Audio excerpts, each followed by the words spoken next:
to share the link so that people will know what is happening here today. The theme for today is what investments are needed to truly catalyze SME growth and lead to a prosperous Ghana. I'm going to have a conversation with investors, entrepreneurs, top leaders, and pave the way for catalytic investments. And we will begin today with an opening address by the Executive Director of the Kosmos Innovation Center, Mr. Benjamin Jankese. So please help me welcome Mr. Benjamin Jankese as he comes to open the event for us and get us started.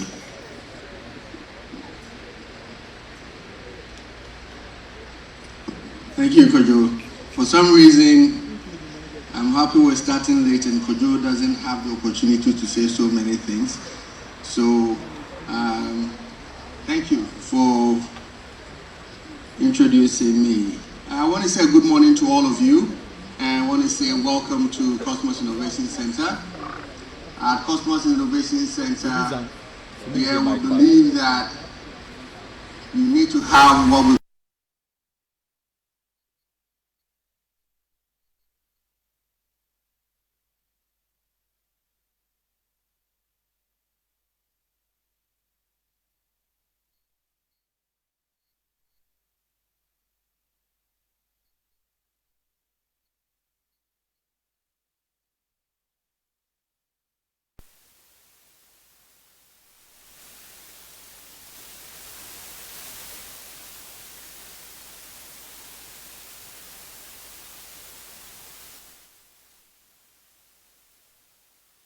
the artists must all have fire in the belly so that we can all build some level of resilience.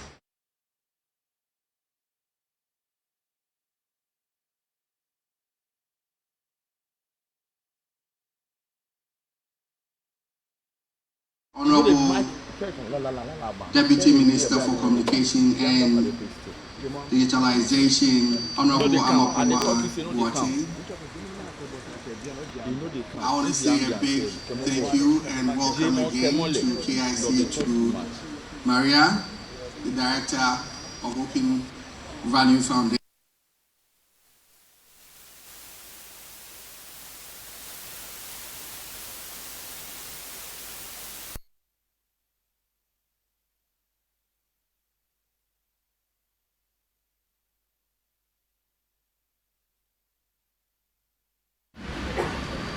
Amalate, an old friend. I don't know. Oh, okay. So yes, I knew. Why is she disguising herself? Yes, an old friend. I'm a CEO of Impact Investing Ghana. My brother Edwin Zukujo, Executive Director of Social Enterprise Ghana. The jury will be taking entrepreneurs through the pitches and a panel of judges, distinguished partners, stakeholders, investors and entrepreneurs, all protocols observed. I'm sorry, I'm not very good with reading speeches, but lately I've been advised to stick to the paper because you see, I'm seeing some friends that I really want to acknowledge them, but I'm not seeing their names on the list, and I really wish to acknowledge them. So I know one of them is looking at me, and I'm waving at her. So please, let's wave. Two of them actually. Yes. So we have very good friends here, and I think we're in good company. And we are really happy to welcome you here at Kosmos Innovation Center. And our hallmark here at Kosmos Innovation Center is to foster networking and create mentoring, coaching, and capacity building young entrepreneurs to create transformation and impact. And our goal over the past years as we started this program is to make sure that we become a real catalyst for development in the agricultural sector of our economy. And in this space, for us to really make impact, it really needs a lot of collaboration. And today I'm happy that one of the core or the hallmark of KIC, or our pillars as an institution, collaboration, as we talk about internally every day, to internally collaborate and externally collaborate so that the goals and vision of the organization and all other ecosystem players we are able to achieve. And I'm happy that based on that, we are able to have this event happening here today. And we're happy to collaborate with Glovo, Open Value Foundation, Impact Investing Ghana, and Social Enterprise Ghana to organize this pitch competition as they create opportunities for existing startups and their enterprises to get needed funding, mentoring, support to thrive in today's global economy, regardless of whatever they are, wherever they are in Africa and any part of the world. And when we talk about Africa, I get excited because as KIC, since becoming an independent organization, our goal is to really move our impact, spread our impact across the African continent to become a Pan-African brand that is able to support and catalyze entrepreneurship, especially in one of the biggest areas in Africa's economy, agriculture. At KIC, we take pride in leading the way in entrepreneurial journey for many young people, especially in the agriculture sector. And we can talk about many of the big agri-tech companies in Ghana and now also spreading across Africa, many of them coming from Kosmos Innovation Center. And we are very happy to have a very big collaboration with the MasterCard Foundation that is helping us also achieve our goal. And in the past 3 weeks, 3 weeks ago exactly today, we had our first Agri-Tech Classic Week event at ISA, at University of Ghana, which brought together 5 universities, over 50 teams, and over hundreds of young entrepreneurs across the country. And it was really magnificent. For those of you who did not know about it and now getting to know more about Kosmos Innovation Center, I will entreat you to go to LinkedIn or all other social media platforms, and you can find the videos there to see how electrifying that was. And that gives us a big hope that in Ghana, in Africa, when we really put our mind to something and collaborate, we are able to achieve it. We are always looking for ways to push beyond our frontiers, both the African continent and globally, to create more connections, networking, and partnership for young African business to thrive. Once again, I want to say welcome to KIC Ghana's office. Feel free, this is home to all of you. Whatever you need, just speak to any of our KIC staffers and partners here this morning, and they will help you. Enjoy the panel discussions because I've already seen very strong speakers, and like I said, I see old friends, Maripa, and everybody. I see MasterCard Foundation here. I believe it's going to be a really interesting conversation. And I wish you all the very best, and I say, let the fire ignite. It's ideas for impact time. Akwaaba. Thank you very much. Thank you. Please give it up for Ben. A round of applause for me. Usually when I have an event and Ben is the one to give the welcome address, I don't introduce anybody. Because most times, he will take the mic and do my work for me. And he's done a lot of introductions, so I'll do the rest before we go to the next session. So I see Joseph Ofosubuatin from MasterCard Foundation, that's Joseph. Sam from Impact Capital, Samuel Boy is here. Hamdia, everybody knows Hamdia, give us a wave, Hamdia. Kofi Ofosu Kansa, Asante Achimabante. Yeah, Kofi Ofosu Kansa, CEO for NEIP is also here. I want to do more. Okay, I'll do the rest as we go along. Now, at this point, we are going to have a presentation by the CEO of Impact Investing, Amalate. She's going to take us through the reports that Impact Investing worked on recently with their partners. And so what I'll do is that I'm feeling, those of you at the back of these seats, you will not see the screen very well. So I'm going to clear the path for Her Royal Highness Amalate to come up to give us the presentation. Please put your hands together for Ama as she comes to give us the keynote. No, you should have been through here to give me enough time to clear the path. Okay, please, another round of applause for Ama. Good morning, everyone. What a delight to be at the Kosmos Innovation Center for this event and to see so many familiar faces across the innovation, enterprise, and investing landscape in Accra. And it's a great pleasure to be here.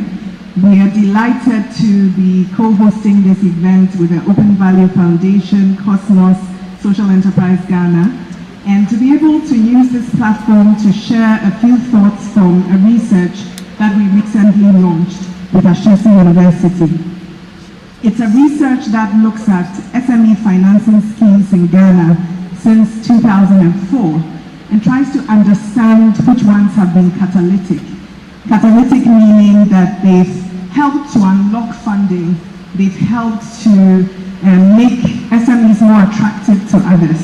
And so in a few minutes, I'll tell you more about SME financing in Ghana, and we hope that this information will be a good backdrop for the panel discussions we're going to have, where investors and businesses talk about what we need to do to actually unlock more capital for SMEs.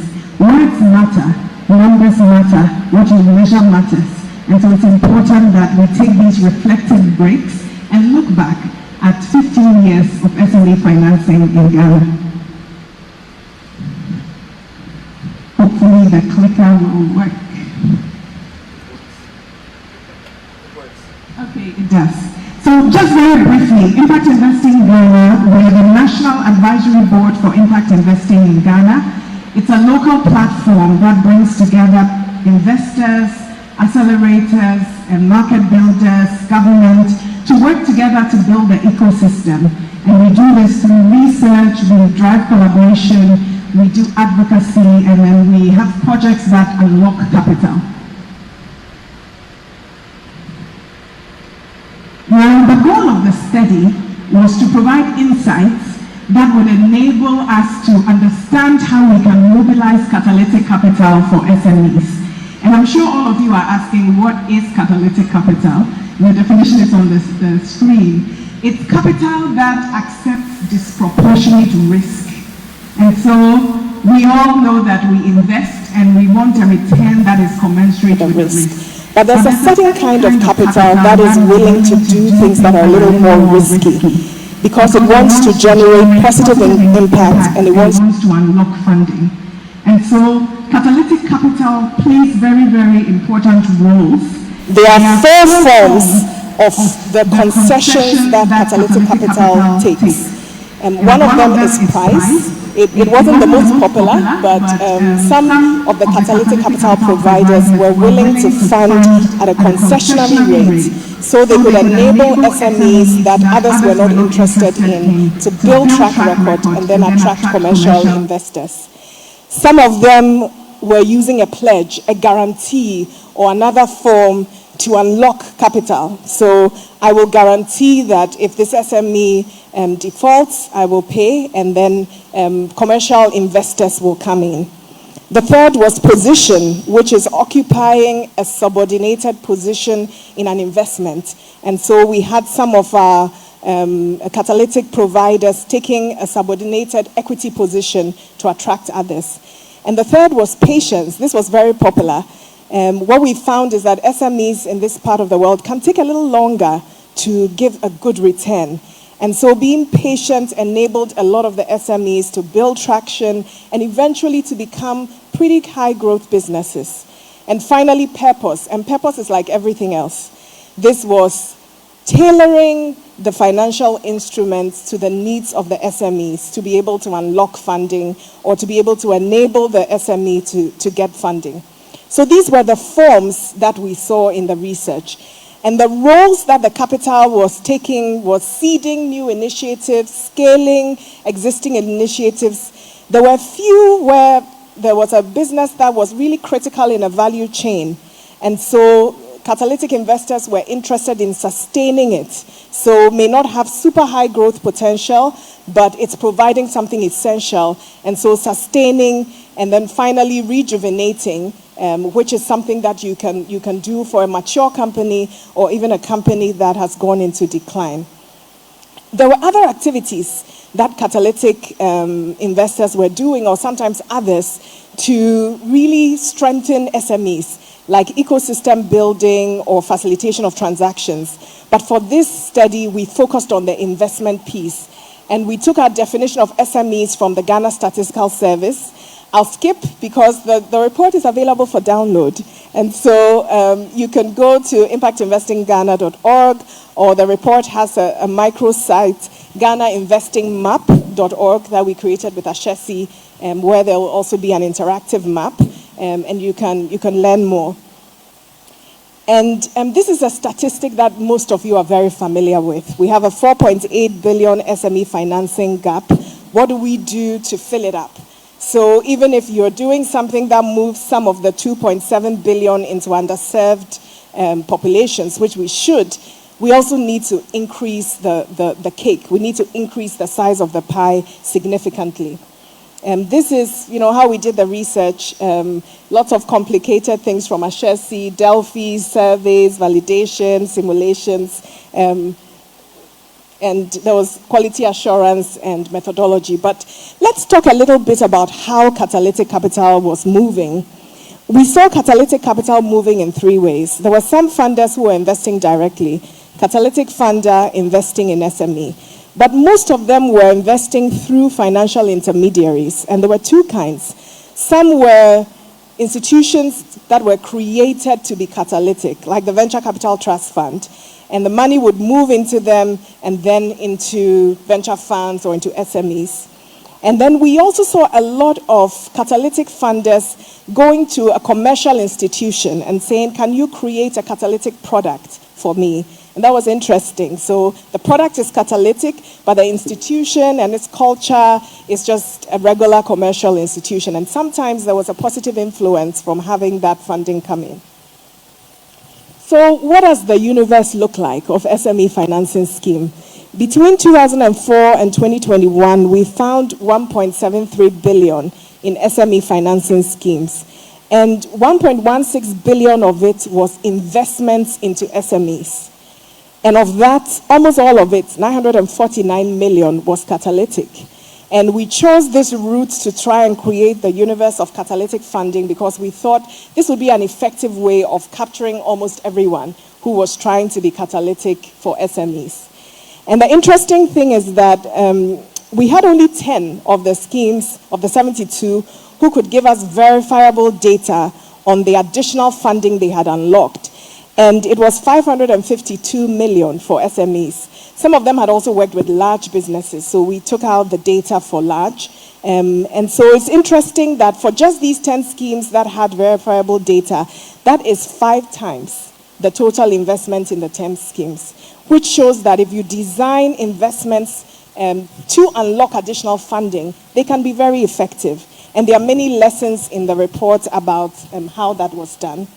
It's also interesting to see that the schemes that had investments as part of the mix, and by investment, sometimes it was a pay-for-performance sort of setup, but it was still cash that was moving to incentivize someone, they unlocked more capital.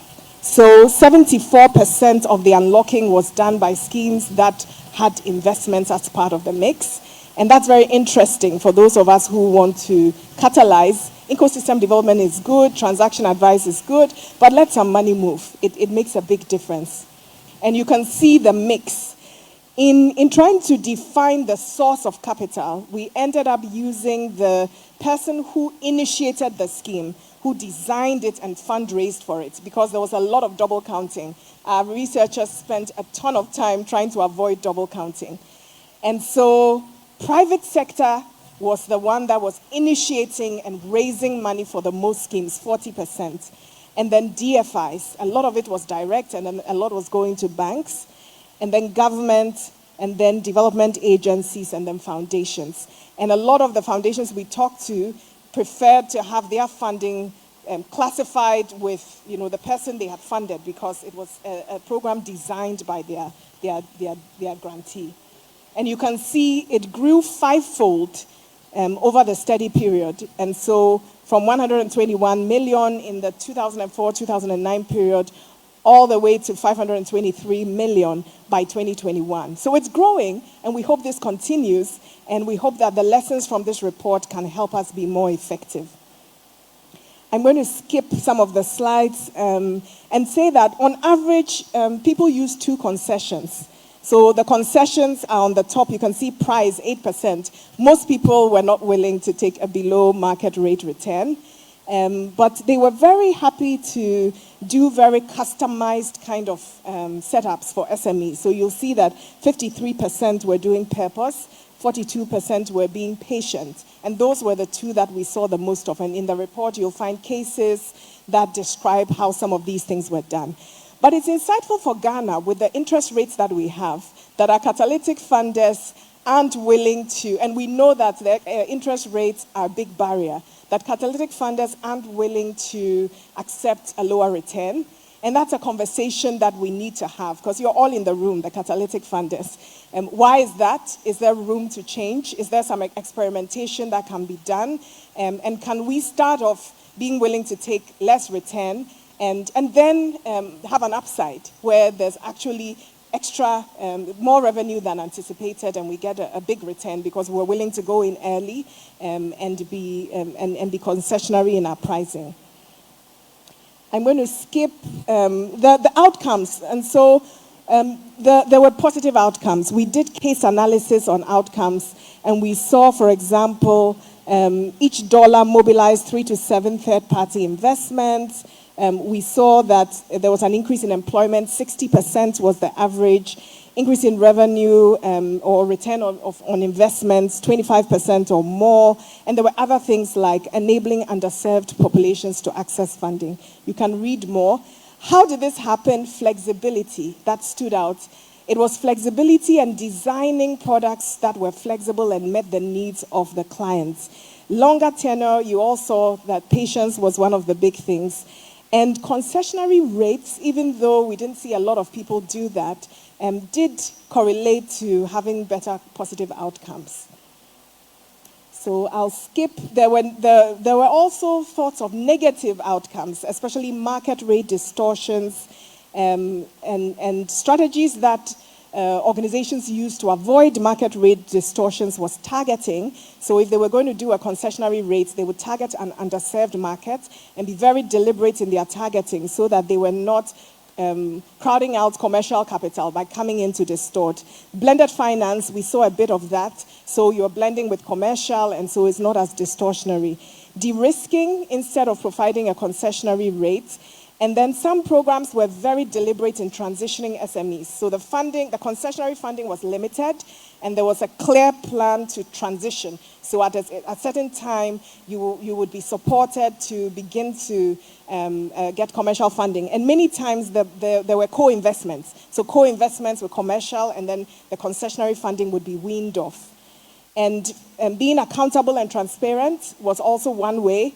And finally, learning and adapting. There were always mistakes in the beginning, and those who had the flexibility to tweak their models when they found that they weren't working, either the capital was not being unlocked or they were concerned about distortions, tended to have more success. So I'm going to end here because I don't want to take away all the time meant for the panels, but these are just interesting thoughts for you to think about. Download the report. You can go to the Impact Investing Ghana website. There are recommendations there and lots of other interesting things. And when the interactive website is up, you can actually go and play around with the data and see how it plays out with different sort of cuts. It's been a great pleasure to bring this summary, and I'll hand over back to Kojo as we jump into the panel discussions to talk about, so what? How do we actually move the cash? Kojo. Thank you very much. Yes, please give Amma a bigger round of applause. Amma and her team have done a lot of work over the past year putting this together. Now we are going to have a conversation about the report. We are going to have a conversation about the way forward. what needs to be done to ensure we build unicorns in Ghana with impact investing. Last week we had a conversation, and it was quite an animated conversation at the impact investing event, where I thought that the crisis we are going through as a country presents as an opportunity to build better and to make SMEs grow and scale and take over the Ghanaian economy. Some people felt, well, this is not the time because these are difficult times. We can't do this. And I still believe that this is the time. And I'm going to really push my panelists a bit today to see whether this is the time to build the unicorns and how do we do that. So how do we fund small and growing businesses? How do we grow them to be the next generation of African unicorns? We've seen businesses grow in Africa and enter other markets. In the next 5 years, how do we position Ghanaian SMEs to enter other markets and to be key players in those markets? I'd like to invite my panelists to join me. Please help me welcome the CEO of MBC Africa, Anna Samake. We also have Grace Safua Boaka, Investment Director of Oasis Capital. Anna, please go this way. Please go this way. We have Hamdia Ismaila, General Manager for Venture Capital Trust Fund. Please help me welcome Hamdia as well. And Sam Yeboah, CEO of Meripa Capital.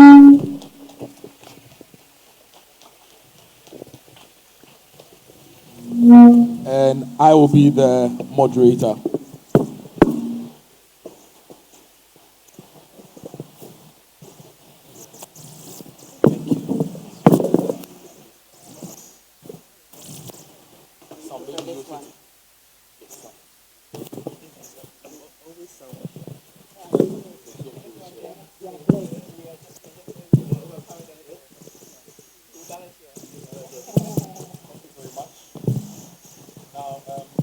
This conversation is being streamed on the Kosmos Innovation Center Facebook page and YouTube as well. It's also being streamed on the Impact Investing Facebook and YouTube pages. Kindly share this. Let's have this conversation. I want to start with you, Sam. Are the times we are in the right moment to invest in SMEs to create the unicorns that we wish to have? Is this the right time? Hello, can you hear me? Good. Yeah, we can hear you. So the answer is yes and no. But I'll explain the yes. And I'll focus on the yes because we need to be optimistic now. I saw a study done by a site, and you guys can look at it when you get the chance. It's called Startup Grind. And it talks about the unicorns in India. And India is a different ballgame. And we'll talk about how to create unicorns and if we should even be focusing on that. But the study actually says that between the years of 2007, thereabouts, to about 2011, where we had the global crisis back in the day, that is where 60% of the successful businesses in India were started. And in fact, almost all the unicorns we have in India were started during that period. So if you were to ask me that question, I say the time is right. This is the time when our entrepreneurs should be looking at solving problems, systemic problems that we have that haven't been fixed, solving them and using that as a platform to grow. So you said it's a yes and no. I really want to know the no's as well. So we will work around the no's and probably make them yeses. So what are some of the no's? So I'll use this analogy. It's a numbers game. And the question is, are we stacking the deck to make us successful? So if I have a bucket and I say, look, I'm going to throw in 90 red balls and 10 blue balls. And let's assume that the 10 blue balls are the potentially successful companies. And there's a reason why they call them unicorns, because they are rare. Good. Let's assume that I have that balance stacked in the favor of the red, and the red unfortunately, not every business will be successful. But if I keep stacking that bowl with more red balls, I limit my ability to be able to pick a blue ball every time I dip my hand into that bowl. So the probability of success reduces significantly. The no is if we continue to do business as usual, then we will fail. I like what Kosmos is doing, and I think that there's more they can do. But if we continue to fund businesses that do not have a high likelihood of success, then we're making the situation worse. And that's what I mean by no. Thank you very much, Sam. So I'll use rice as an analogy. So you use the balls. If you come to the rice mill, we have the cleaners, the pre-cleaners, then you have the mill, then you have the grading system, and then we have the color sorter. So the pre-cleaners will clean all the waste in the rice before it goes through the process. And before it even comes out into the bags, there's a color sorter that uses laser technology and other lighting technologies to pick out the grains that don't look good and throw them out. So for your no answer, dipping your hand puts you in a position where the probability of picking wrong balls is also very high. But if we had color sorters like KIC and Impact Investing and these institutions, then we can target the right institutions and give them the support, the right businesses, give them the support to grow. So even in the no, there's an opportunity for these institutions to do more and better for the economy. I'll add something very quickly so you can go on. I like that analogy. But in the filtering, those who are filtering must do the right filtering. So I just want to add that. It's not just a matter of saying I'm filtering. Okay. The filtering must be done well. Okay. Amdia, any thoughts on the initial question? Is this the right time? Yes, I think that's the right. We are in the right times to be able to do, if we do the right things, right? So, as Sam said, we need to be intentional, and we need to build a holistic financial services industry that is capable of serving the needs of both investors and investees. And so we need different kinds of financing, right? And we need to build capacity, we need to sort well, but we also need to give them the money, the kind of money they need. Because there's a lot of mismatch in the financial delivery services industry in Ghana. If I want an apple and you give me an orange, it doesn't solve my problem. And that's really where we need to crack it. And when we crack it, we'll be able to deliver on it. And let me just talk about the rice that you use, which makes me think that this is the time. I see people wanting to buy rice, and they can't afford what is in the market right now. If we can build proper mills to really give us rice, good rice from Ghana, and people begin to eat the rice and they like it, it's going to save us of over $1 billion import of rice. And so that's what we have to do. And so we need to take the opportunity of the crisis to build. But we have to be intentional. The intentionality of it is what is key. Otherwise, when we keep throwing our hands, then that's it. Because when you keep throwing your hands, you don't solve problems. You solve problems when you sit down and look at the challenges and pick the opportunities out of it and develop or grow. And I'll take quick thoughts from you before I go to Grace. Okay. I think I will go in the same sense. It's yes, if. I will not say yes or no, but yes, if. Yes, if we get we set our priorities right as a nation. They were talking about ecosystem. There are different levels of ecosystems to build here. So there's the national ecosystem. So our priorities as a nation in Ghana, there are these. So you have agriculture, agribusiness, you have mining, you have different sectors that are really key for us. And how we gonna support the SMEs in those different sectors.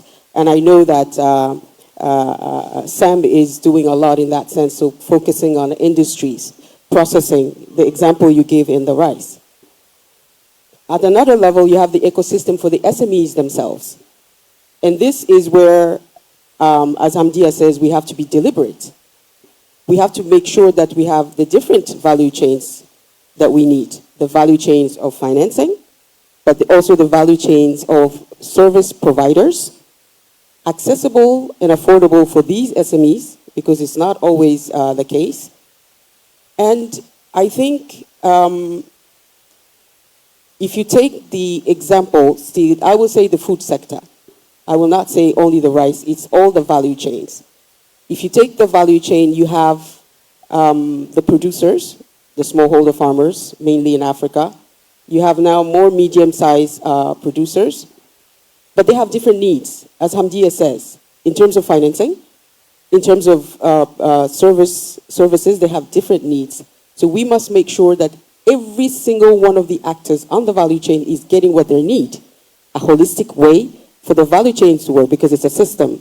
If one of the elements of the system breaks down, the whole system goes down. That's why agriculture is difficult, because the weakest actor, being the smallholder farmer, is not really receiving the support it needs, the financing it needs. So we can do everything we want. If we don't solve it holistic way, we'll be at the same. Thank you very much, Anna. Grace? Sure. I would say yes. Hello? Yeah. I would say yes. I won't even say no. I'll say yes. With an asterisk, maybe. That's my form.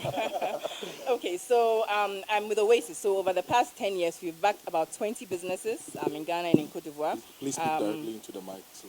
Okay, we've backed about 20 businesses, mostly in Ghana, but also in Cote d'Ivoire, with the kinds of capital that I think was presented. Different patient capital, different structures, equity, different kinds of instruments. So it presents a pretty good test case of investor capital being deployed, at least the ways that we are concluding is required.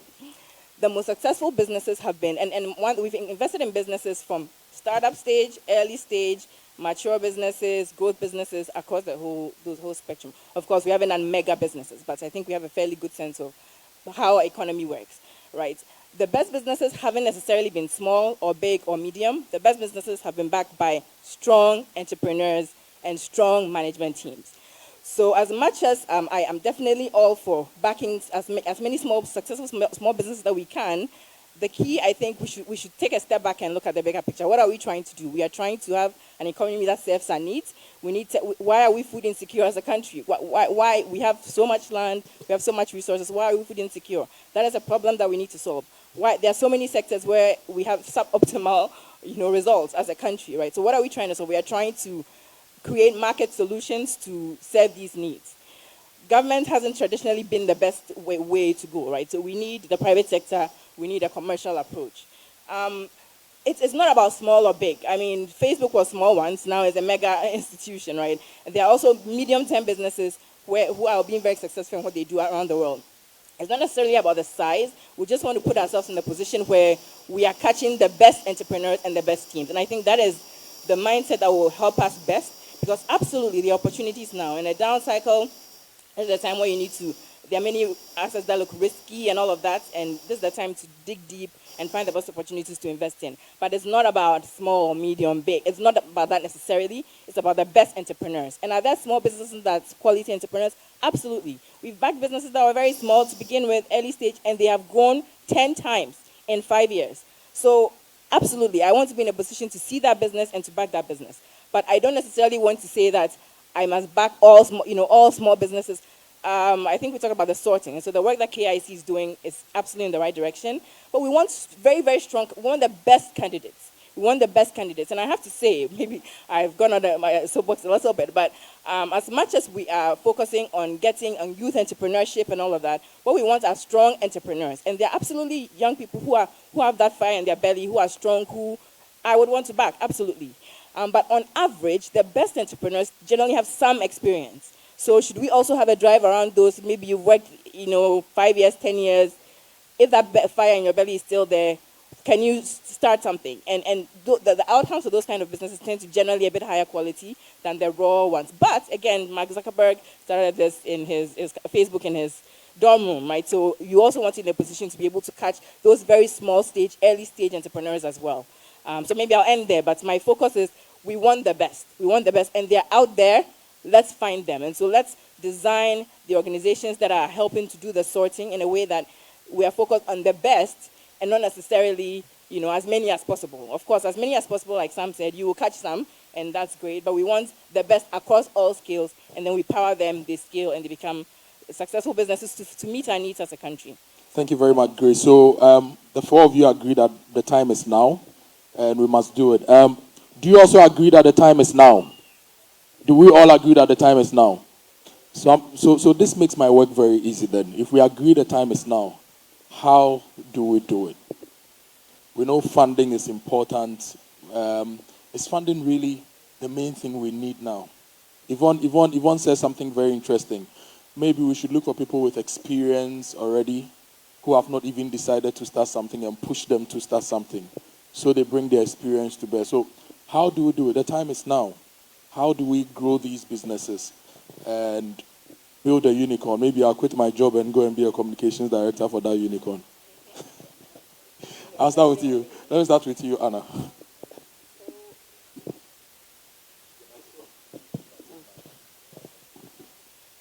So to give an example, we contributed in setting up She Equity, which is an investment fund for women-owned and led businesses.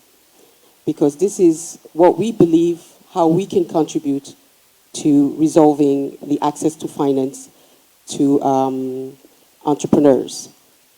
So what we propose is an ecosystem, a holistic approach. So we have She Equity Business Accelerator that we use to filter the businesses we're going to invest in. Okay, and now we even went a little bit down. We're setting up She Equity Ventures, which helps us to take him very early on, as she rightly said, because we realize that if they are not structured well at a certain level before they arrive at Sheba and She Equity, it will be difficult to work with them. So through She Equity Ventures, Sheba, we prepare a steady pipeline for our investment fund. And we invest in seed and growth. So right now, just to give you an example, there is a business we invested in Kenya, agribusiness. They produce organic fertilizer from waste. And they have grown, it's less than 2 years. They have grown already 3 or 4 times. And we've just helped them raise around $2 million US. So we started with we put just $50,000 US in this company. And this company just raised $2 million US. So for me, that's the catalytic we're looking for. So depending on where you take the business and how much you put in that business, not just the money, but we put in our networks.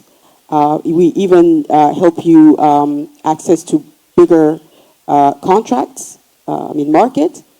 It's multiple things you have to provide to the business to help the business grow. And we have been doing that right now for 8 or 9 businesses in our portfolio. And out of the 9, the minimum of growth in sales is 2 or 3.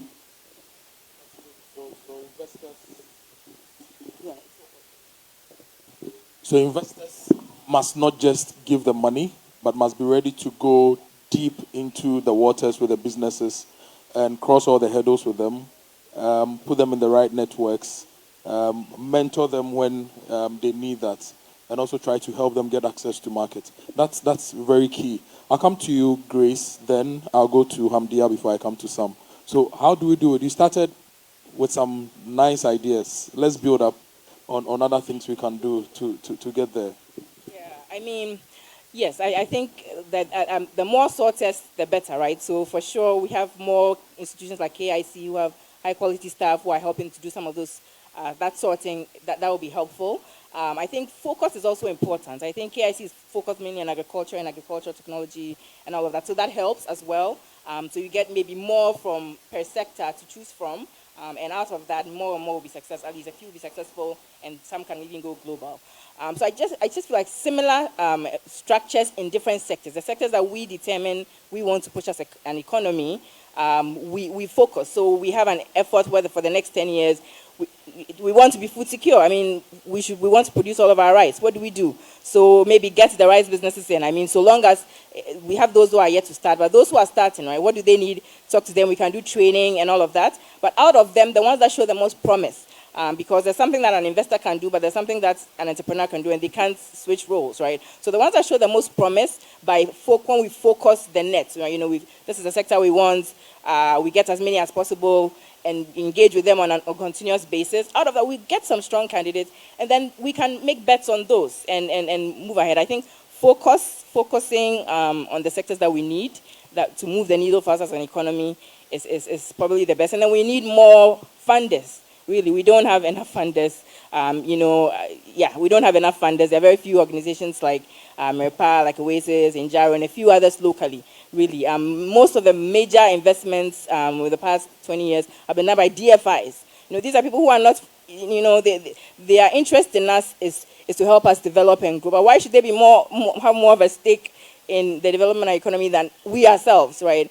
I think there's been a good push, so local money is starting to understand, pension funds are starting to understand and realize that, yes, the banks are there, they do what they do for the more traditional, mature businesses, but for us to grow our economy, yes, we need to pay special. We do need these different structures, like I think Amma mentioned, different kinds of tenors, different kinds of, the different, levels that we can use. But in addition to better sorting, we also need more funding. We need more funders, and it's just a numbers game. If there are more funders, there are more sorters, and everybody's out there looking for the best, we will find the best, and we'll be able to solve our problem. How do we get there? I think it works, right? Stop the individualized way of doing things and collaborate. I have seen entrepreneurs who have moved from KIC to Anna, your program? Sheba, to different programs. Same entrepreneurs, right? When I put my investor cap on, when I'm looking for 10 great ideas to invest in, I'm looking for 100 great ideas to select the best 10. So let's get more. So let's collaborate and ensure that we get the best. So when we collaborate and we sort, so when you go to KIC and you get this done, you don't find yourself in Sheba, right? And we need to accelerate more. We're doing a lot of incubation. They are not ready. We need to accelerate so that when we pick them, you put 50,000, in the next 2 years you can go, and raise more money. And that's how you grow. So that's what I started by saying, that we need to be intentional. We need to look at diversifying the sources of funding, and we need to ensure that at any given time, there is the right kind of money for the entrepreneur. That is why in investment we have Series A, Series B, Series C. We have the names not for the, for the fun of it, but it's because of the stage of your fundraising. And so, yes, we start small. I mean, when I went to Singapore, one thing that I learned that has stayed with me is, in Singapore, we start small. We plan big, we start small, we move fast. And so we need to be able to get the businesses and put in a 50K and ensure that in a year we can put a 2 million to get this business together. I say that if we want to create jobs in this country, we need to accelerate the businesses. Otherwise, we aren't going to create jobs. And so we got to be intentional about it. When they are ready, the money should be there. But in doing so, like I said, we need to collaborate, work together, know who is doing what and where. I know when I'm looking for a good agribusiness startup to back, I can go to KIC and say, what do you have? Don't give me 2, don't give me 3. Give me 20 if I want 2. Right? And the 20, it doesn't mean I need the best 20 that I can get the best 2. Right? And so we talk about the companies in the US, and we talk about Zuckerberg and how Facebook has done. By the time there's a Facebook on the New York Stock Exchange, there's been 100 Facebooks that didn't work. It didn't mean they didn't get money, they did. And so it happens. And so let's be intentional, let's build. I mean, Grace, I'm all with you. Sometimes I feel embarrassed. We don't sit in Ghana and have issues with food. I mean, look at what we have here. We can grow vegetables here. When you drop maize, it will grow here. Why should we buy eggs at the cost you are buying? Because there is no maize for the poultry farmers to feed. 70% of the feed to the poultry farm is maize, and you are importing the maize. Why? And I always say, for maize, for example, every tribe in Ghana eats maize. So it is not something we should import. In fact, we shouldn't dream about it. Because otherwise, then we put ourselves further down in poverty. If you can't feed yourself, you can't do anything. And so we should be more mindful about some of these, and that is how, when you feed yourself, then now you can think and begin to innovate on other things. Right? So let us look at it. Let's collaborate. Let's work together. I think that issue of everybody want to do theirs and tick the boxes is a problem. And we need to deal with it. You know, it is not just the numbers game. It's that we need quality. So we've said it. Sam is an investor. Grace is an investor. I'm an investor. And I invest. And we are saying that to get the best two, you need best 100. To get the best two, that can be the unicorn. You know, and you don't build a unicorn in a day. That's why we said you need different kinds of financing and push them. To build a unicorn, give yourself about 10 years.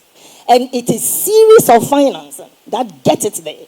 And so if we don't do it, and we always want to build unicorns, and we don't have a plan in building unicorns, it's not going to happen. Yeah. So we need to have a plan. Okay. Now, to speak for the entrepreneurs, there are a lot of them here.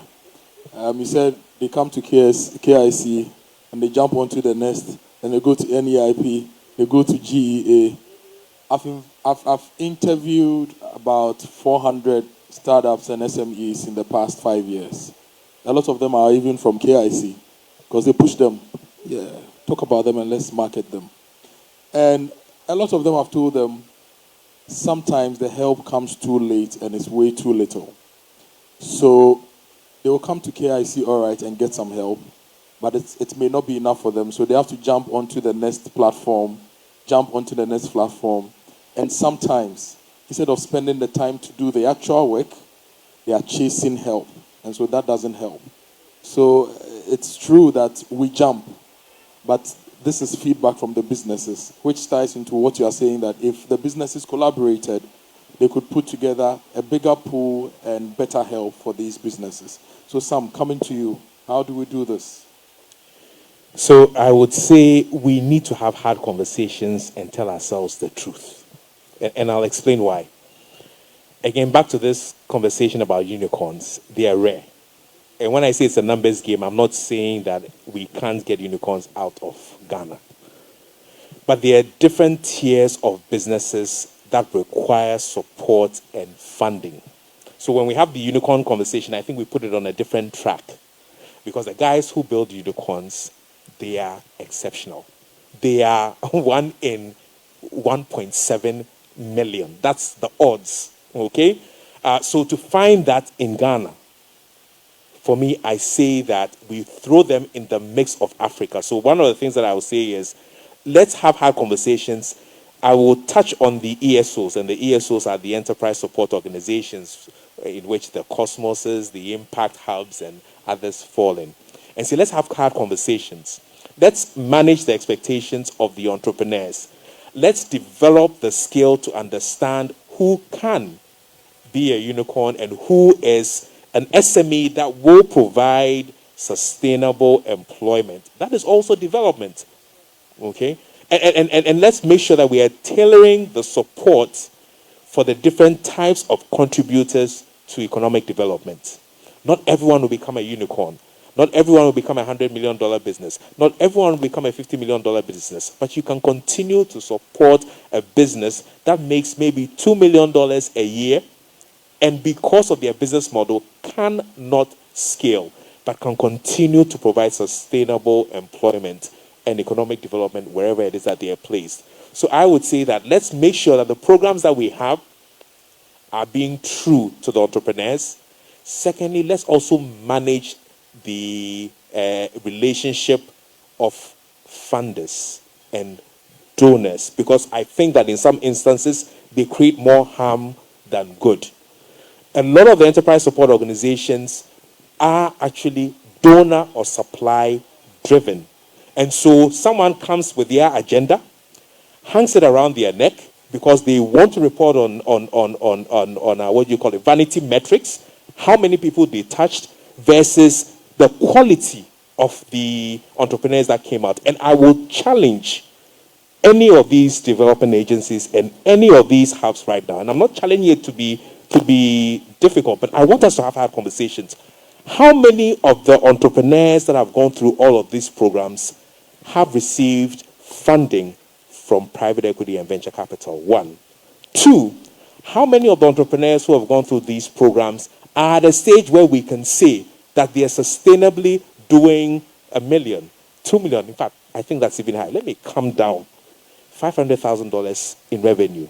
I will even come down. $100,000 in revenue. I challenge any of them to provide me with those numbers. So until we have those hard conversations, we are fooling ourselves and we put ourselves in a perpetual loop of fanfare and reporting vanity metrics, making ourselves look good, and we are continuing to contribute to the problem instead of the solution. I'll add one more thing, and it goes to what Hamdia said. This issue of collaboration. Let's look at the unicorns in Africa. I'm not going to go far. There are a number of unicorns in Africa. Let's be true to ourselves again. Not one of them went through any accelerator or incubator locally or funded by any DFI. Let's be very clear. You find out they went through Y Combinator, or you will find out these guys decided, look, doing this here is not worth it. I will start the business in the US. So you have two unicorns sitting in the US, and we are claiming them to be African unicorns, but they are American companies, right? Okay, but because they are Africans, we claim them to be Africans, Isusu, and we take cheaper cash and we claim them. Let's start speaking the truth to ourselves. And for me, what I like about what Anna shared is the fact that she invested in a company in, what, Kenya? Yeah. Let's start looking broadly. Let's change the mode of doing business because it is not working.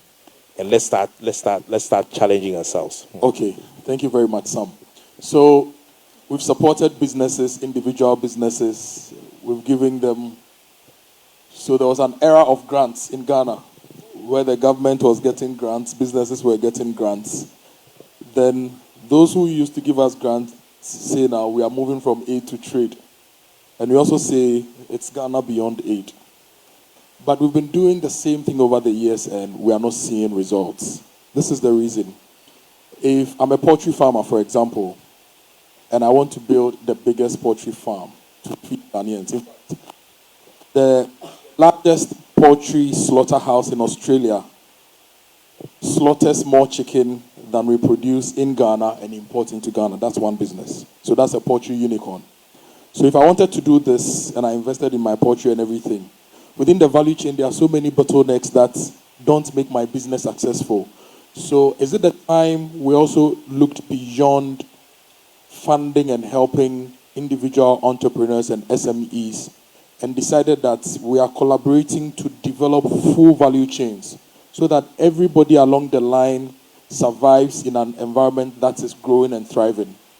Because we've been giving money to a lot of people, this, that. Give them money to do A, tomorrow they need to solve another problem. So they lose their focus, or they have to change focus from the primary thing they are doing into another thing. So Facebook, for example, since you mentioned Facebook, they are thriving in their environment because basic infrastructure was there for them to grow.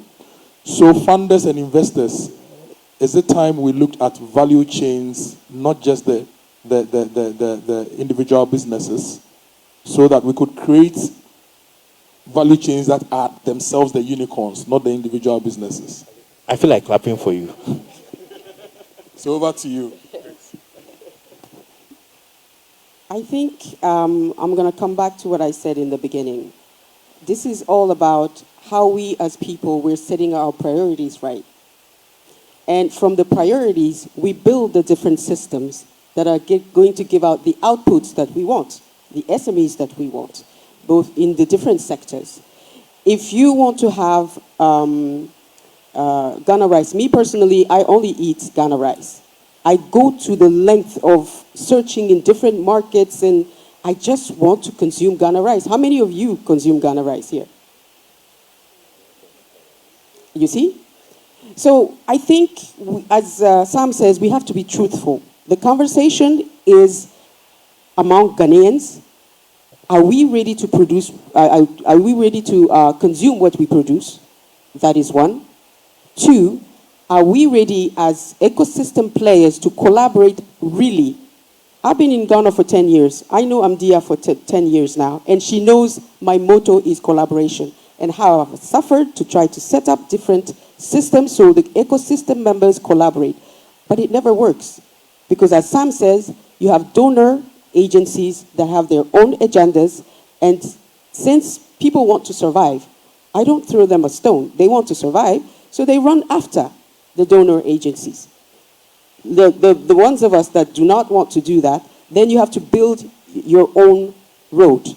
It's tough, but once you get there, it's the best. So one of the things that I was talking about as collaborating among the ESOs is how do we set up innovative financing systems for early stage businesses that don't need a lot of financing, and have our own local people finance that early stage, because it's the most risky, and most of the investors coming from abroad will not be really comfortable going there.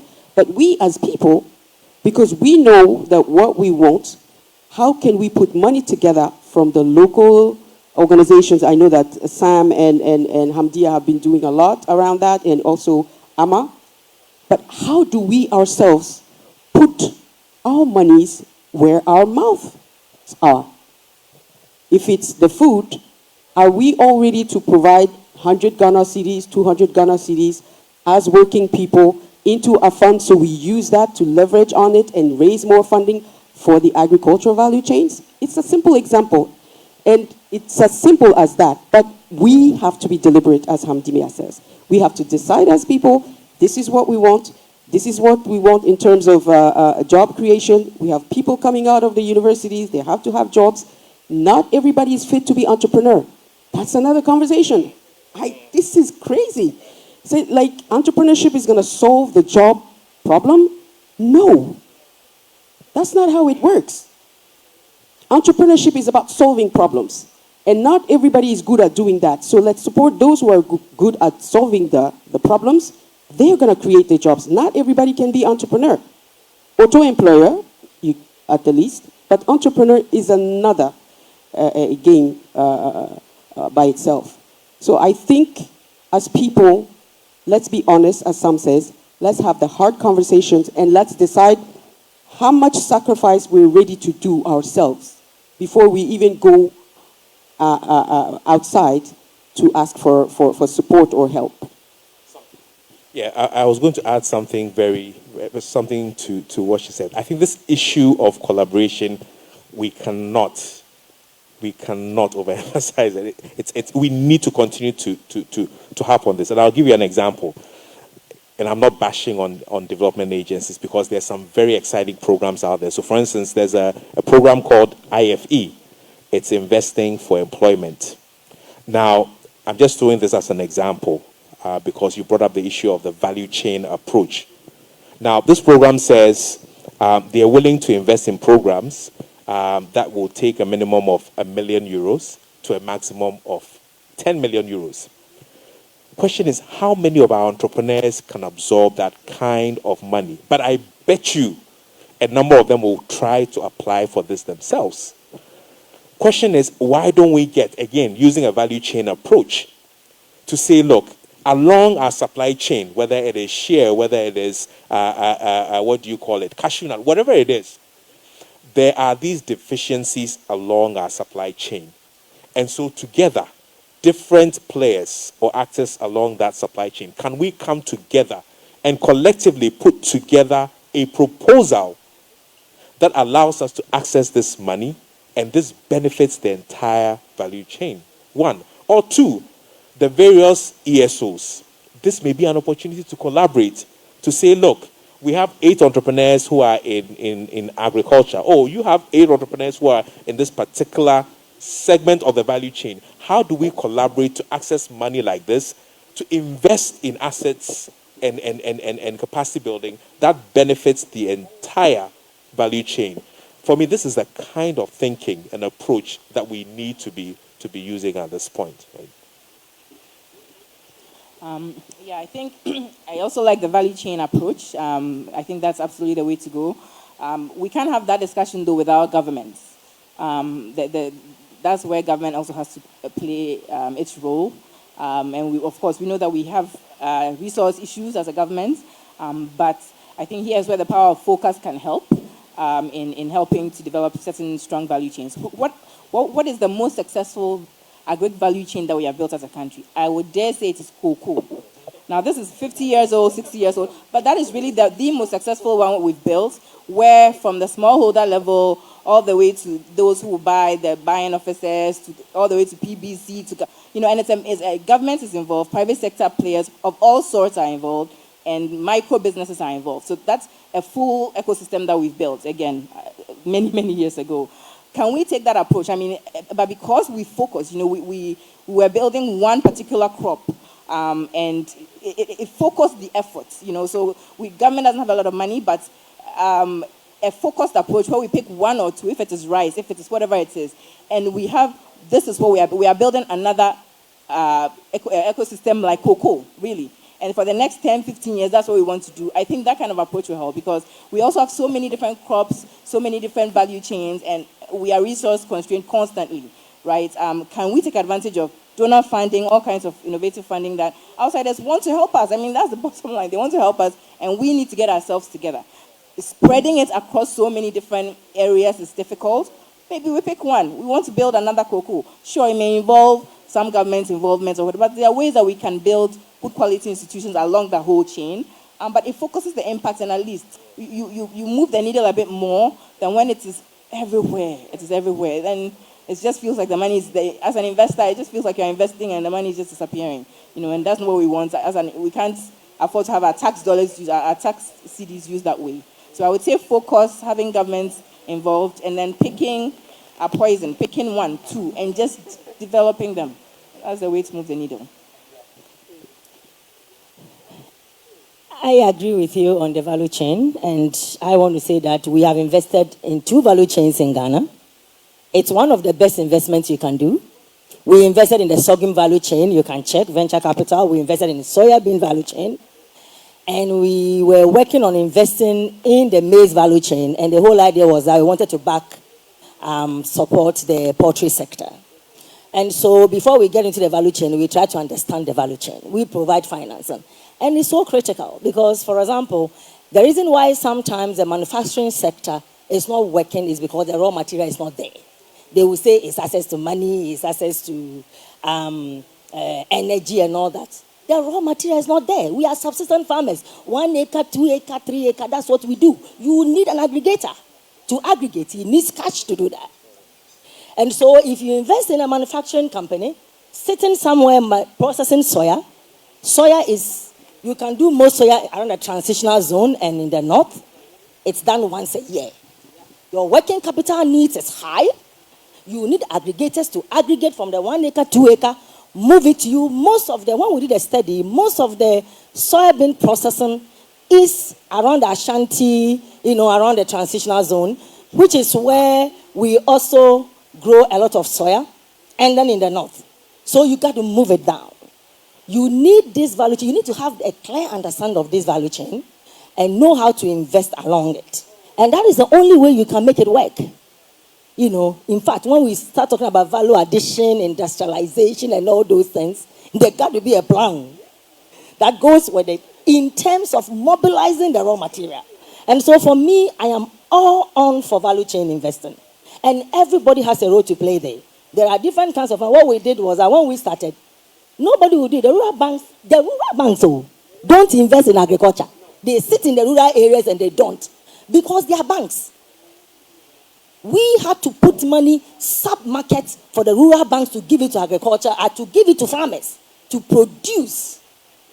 We gave money to aggregators to aggregate and make sure that every aggregator has a coverage of about 200 acres around to aggregate. And then they have to bring it, clean it, and all that. We have to get transporters. We got to get warehouses. So That's why I keep saying that we have to be intentional, we have to be deliberate. Like you said, the only thing we've done is cocoa because that is, we call it a cash crop. How about maize? That's what we eat. So we got to look at it on a value chain and make sure that it works. Like I said, we've done 2 value chains and we are looking to do more. And that is where you really can deliver from A to Z. And so I thank you for actually asking the question. Thank you very much, Shamdia. I wish we had more time. Our time is up for this session. I have a lot of questions, but Amma will be moderating the next session, and I think it's a follow-up to this conversation. They are looking at unlocking financing for SMEs to transform Ghana, opportunities in innovating in government programming, eco-lens investing, and more. And I really wish I was a panelist on that, because I feel that we need to treat Ghana as an agro-industrial enclave, right? Develop the value chains to also tap into other value chains. For example, we imported $51 million worth of toilet paper in 2020. $51 million worth of toilet paper. You can convert your banana and plantain stems into paper. You can use bamboo for paper. You can do a lot of things, but we are not doing... In fact, you can use rice husk for paper. That's farm, true or not. And the rice husk, we just burn them and we just cause... So I think we need to treat Ghana as an eco-industrial park where businesses like yours, the government and other agencies, really sit down and develop the value chains. Make sure the rice value chain can tap into, the paper value chain can tap into rice. Everything, so the circular economy, right? If we don't do that, I think that we will suffer. Because you give me money to do rice, but Charlie, the value chain, no. There are so many issues, so I have to go find money from Oasis to solve another problem. Find money from here to solve another problem. And in the end, I stretch myself too much, I become too burdened, and then the business starts struggling. So, and I want to mention MasterCard Foundation. I know they are working on value chain development of a few things, and I think those are some of the things we need. So thank you very much, Amdia, Grace, Sam, and Anna. We don't have the time to exhaust this conversation, but as you leave, I'll ask Amma to take over and continue from where we left off. So please put your hands together for my panelists as we welcome Amma and her team to come. So you sit. Let me help you do the introduction. Just sit. Yes. Please put your hands together for Amma. So Albert Mensah is the CEO. So these are the panelists. There's a change which I want to communicate before Amma continues. So the CIO of Wangara Green Ventures, Yvonne Ofoswapia, could not make it. So Justina Mensah from Due Source Africa and Impact Investing will replace Yvonne for this conversation. So Amma, over to you. Thank you, Kojo. And Kojo, don't go away. I feel like you should be on this panel. There's no seat for you. So I'd like to call Albert Mensah, CEO of Prodegree Pro, Erica Fram, Director, Financial Services Directorate of the Ghana Enterprise Agency, and my good friend Kofi Ofosu-Nkansah, CEO of NEIP. Yes, you can sit here. Kofi, where are you? You were here a second ago. I hope he's okay. Kofi will be joining us soon. And we're going to be talking about, the last panel talked about the unicorns. We're going to talk more about everybody else, which is 82% of the SMEs that we have in Ghana. And we're going to talk about how we can innovate to drive financing to everybody else, including unicorns, but primarily to everybody else. We want to understand government is innovating.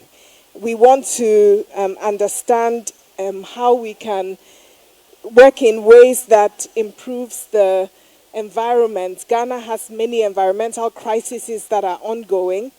And whilst people see it as an environmental crisis, it's also a crisis of entrepreneurship. And so I'm going to ask each of my panelists to introduce themselves, tell us who you are and what you do, especially what do you do to help SMEs, either raise financing or how do you finance SMEs? So we'll just go down the line from Justina.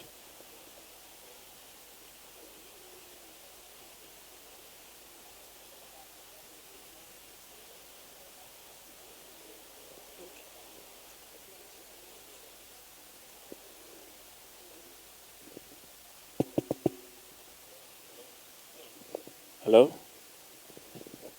Thank you. Hello, thank you very much, Amma. So, my name is Justina, and I actually handle Deal Source Africa. Now, Deal Source Africa is a comprehensive program to connect businesses with investors and to connect impact funds to limited partners. And as part of the program, we have deal rooms, and in the deal rooms, this gives businesses the opportunity to interact with investors whose criteria that they meet and to sell their businesses. They get to pitch their businesses to these investors and they get to interact with them. And then we have the Impact Fund Showcase. The Impact Fund Showcase is actually a strictly by invite program where impact funds get to interact with limited partners and tell them about their funds so they get to subsequently, if possible, close deals with them. And then we have dealsourceafrica.co.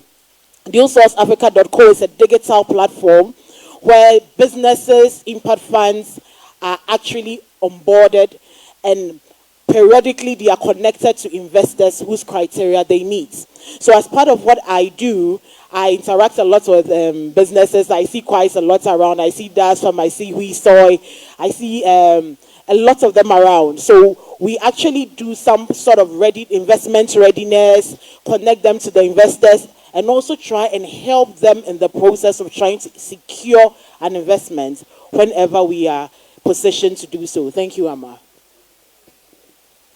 Okay. Good afternoon, or is this morning? Okay, still morning. Good morning. My name is Kofi Ofosun-Kansansa Amma said. I'm the CEO of the National Entrepreneurship and Innovation Program. As you know, the NEIP was launched by the President in 2017 to provide integrated national support for startups and SMEs. So support from financing, market access, regulatory and compliance support, business development support, to other technical support services, and also linking our beneficiaries to the relevant partners in the ecosystem for them to get whatever support they need from them. It's transitioned from years of enterprise support, and NEIP was created because of the gap in the ecosystem. Recently, there has been debates about the multiplicity of SME support agencies and the need to have one agency to do all that. Ghana Enterprises Agency have their act, which is the Enterprises Act to support small, micro, medium-scale enterprises. NEIP is to nurture businesses from ideation to going to market. You know, there are a lot of ideas in our universities. If you go to the Ministry of Environment, Science and Technology, the research agencies, that is where they all sit, from CSR to soil research to whatever. Every innovation technology area, we have research findings. If you go to other ecosystems like South Africa, Kenya, what they do is to take these ideas and commercialize them, take them to market by using government funding or linking them to relevant partners who will be interested in acquiring equity on those businesses. So we nurture the businesses, we grow them, we do the hand-holding, we are supposed to help with IP rights, copyright, and all that, so that from the scratch, we build our enterprises. It is a different focus altogether. And it is the same in all the ecosystems. You have those who do the nurturing and those who support the already existing ones. There could be a micro enterprise which is 40-year-old. It doesn't make it a startup. The size is not defined by the startup, but the scalability, the innovativeness of the enterprise and all that. That is what defines what a startup is. So over the years, we've had programs like Presidential Business Support, where we provide loans at very low rates, concession rates to businesses. We have had a presidential pitch, which is our innovation contest to select most innovative businesses, especially those in the tech sector, and support them. We've also hired have support for vulnerable people with potential, the disability programs, the period and pyramid. We've also had student entrepreneurship program, the campus business pitch, and others. And going forward, we are fortunate to have our mission and vision aligned with government focus now, because government of Ghana is focused on entrepreneurship to stimulate the private sector and create jobs now. So if you look at our budget theme for this year as a nation, building a sustainable entrepreneurial nation, fiscal consolidation, and job creation. The president thinks we can build businesses to solve the crisis that we are in. So I was happy when the previous panel, they all agreed that the time is now. Our fiscal issues cannot be solved if we grow our enterprises and we reduce importation of our products. The president, in his recent address, listed about 10 products that he thinks we should review their importation in the next 10 years. It's not just lip service. We are going to provide the incentives through YouStart and other programs to ensure that the support that is needed for local manufacturers to produce those things are done. As Kojo cited, tissue and others, we should be able to produce all these things so that the billions of dollars that we use to import, we can give it to the young people of Ghana to produce locally. We are looking for just $3 billion from IMF. And that is a big battle because the process alone is taking 6 months. And we are importing our food products, rice, chicken, and the rest, sugar, $2 billion each year. You know, so the money is here. We don't need to go out and beg for it from IMF. So that is what we do. And going forward, I will speak about some of the interventions that we'll be rolling out. Thank you very much. Thank you. Introduction, your organization and what you do. All right. Hello. So my name is Albert Adomenta. I'm CEO and founder at Prodigy Pro. Prodigy is an HR tech firm and educational technology firm in the future of work sector. So primarily what we do is to ensure that we can help upskill talent for the global economy and, you know, help people get to the next level of their lives in their dream job or career sector. Listening to my fellow panelists, I understand that a large number of people feel the inadequacies that exist in our country in the job sector, and then in the fact that people are not getting paid exactly their worth in jobs. So Prodigy mainly exists to, you know, bridge the gap around these areas and make these things more accessible. Thank you. Thank you. Yes, I'm Eric Afram. I'm from the Ghana Enterprises Agency, formerly the National Board for Small Scale Industries.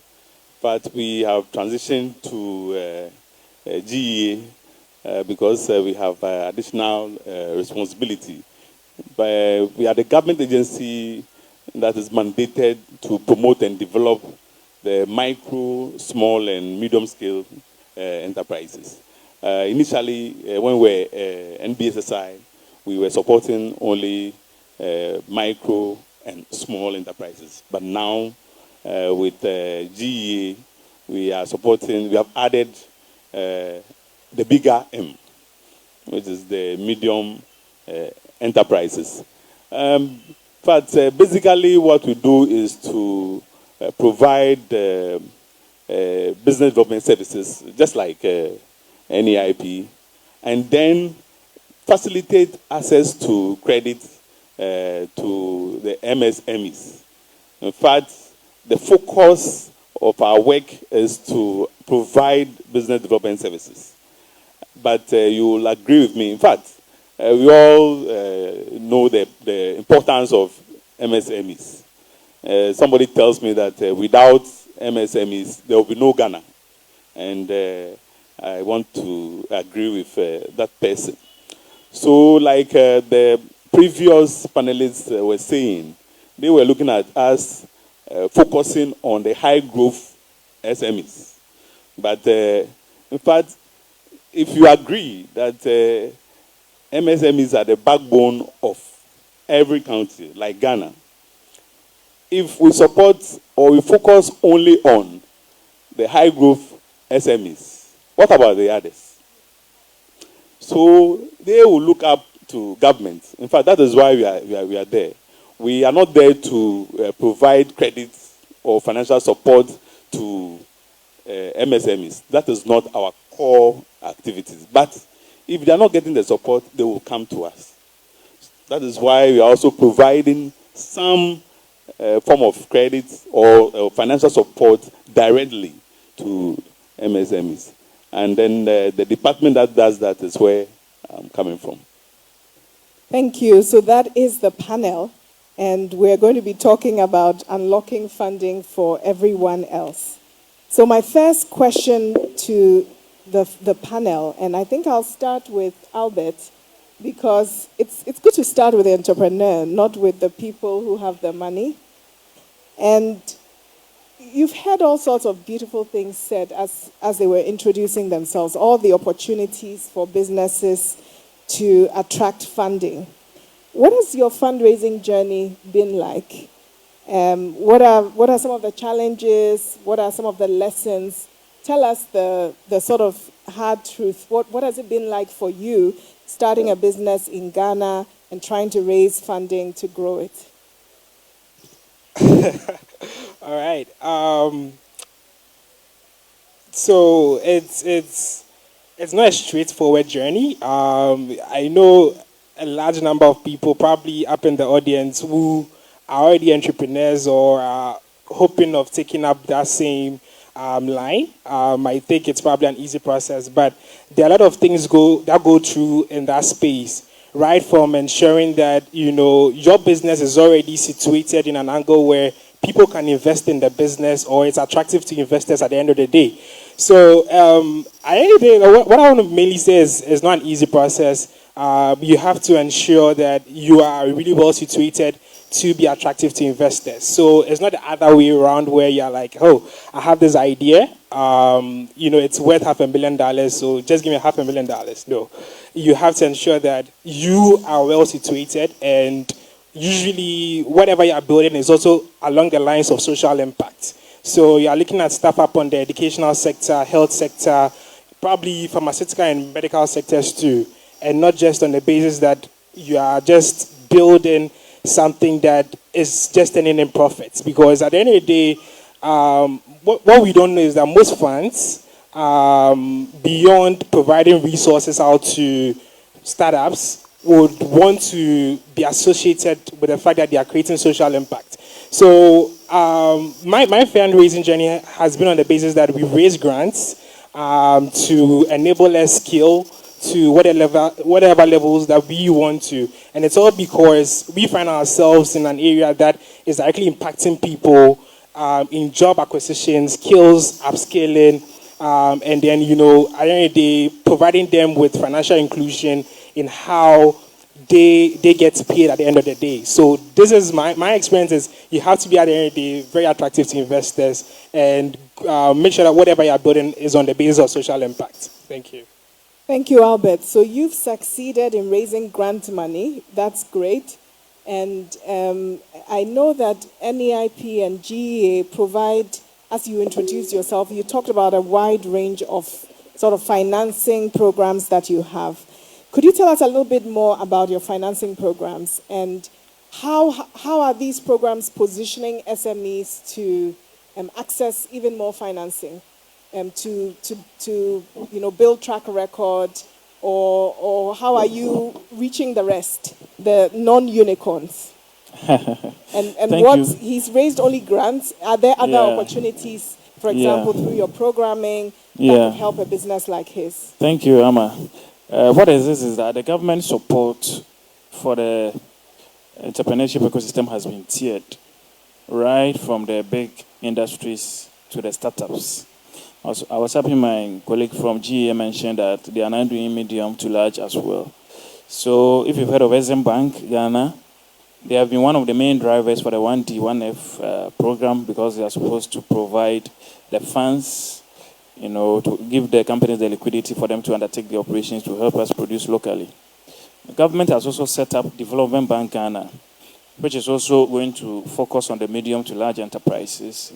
It's going to be the wholesale bank to provide funds to the commercial banks for onward learning to SMEs. And all this is part of the industrialization agenda and the domestication agenda. Agric Bank also do some. So if you're looking at government funding, it's not just what the SME and the startup agencies like NEIP, GEA, Maslow, and the Venture Capital Trust Fund, what we do.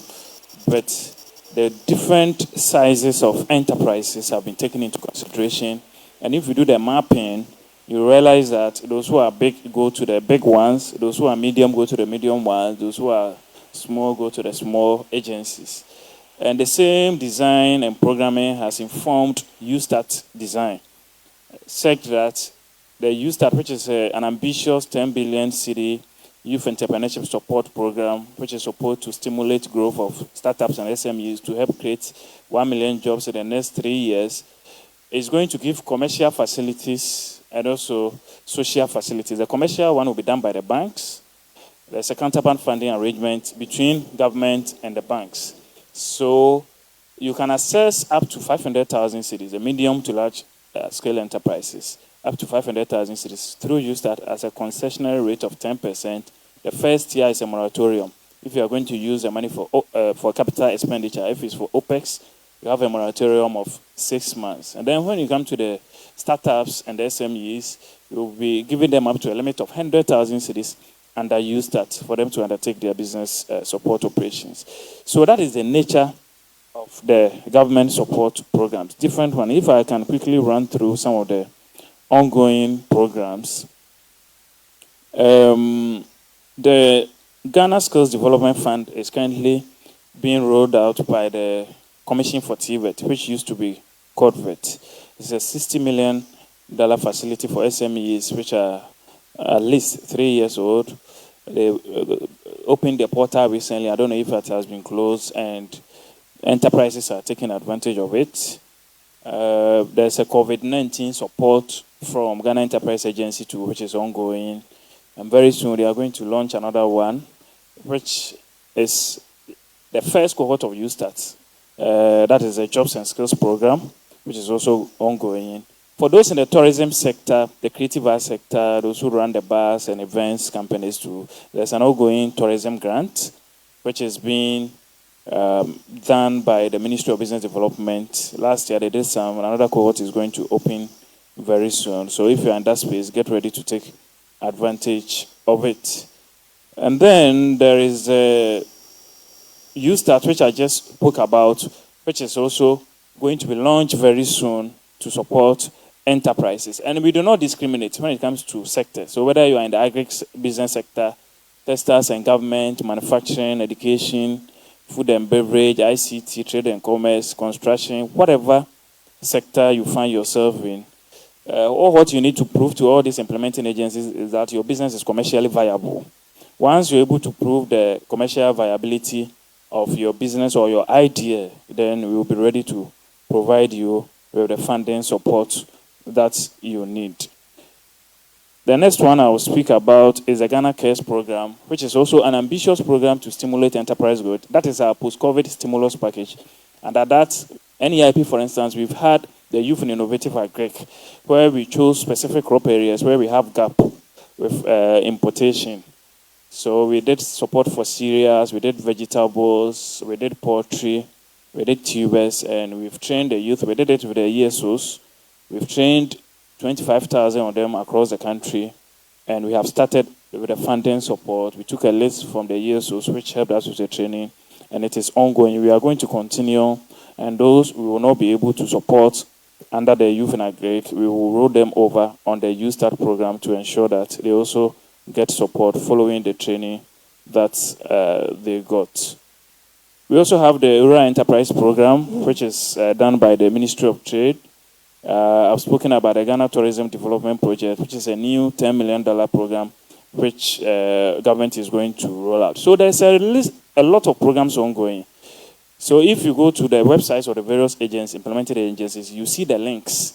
We've been speaking about USTAT a lot, and it's not taking off. So there's been some inertia. It's as if nothing is going on. But what is important is that other government support programs are ongoing. So if you go to the Commission for TVET website, if you go to MASLOC website, NEIP website, GA website, you see all these ongoing programs so that you can take advantage of them.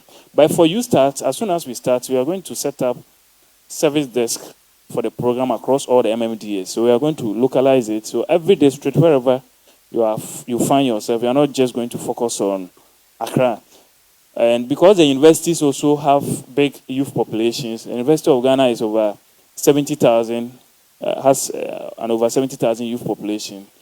We are going to set up youth start desks there so that those who are running businesses there can also come there and be onboarded on the program to take advantage of it. And for them, we are going to introduce new businesses to them, to nurture them, to ensure that those who are interested in starting their own enterprises will even do that at national service stage. Again, we are going to collaborate with national service to do that so that the pressure on government payroll will go down, because we don't have enough formal job opportunities for the hundreds and thousands of graduates who come out of the university. So, Amma, these are some of the programs we are Thank having. you. It's a very long list of programs. And Albert, are you impressed by this long list of programs? What has your experience been like? Have you tried to access any government programming?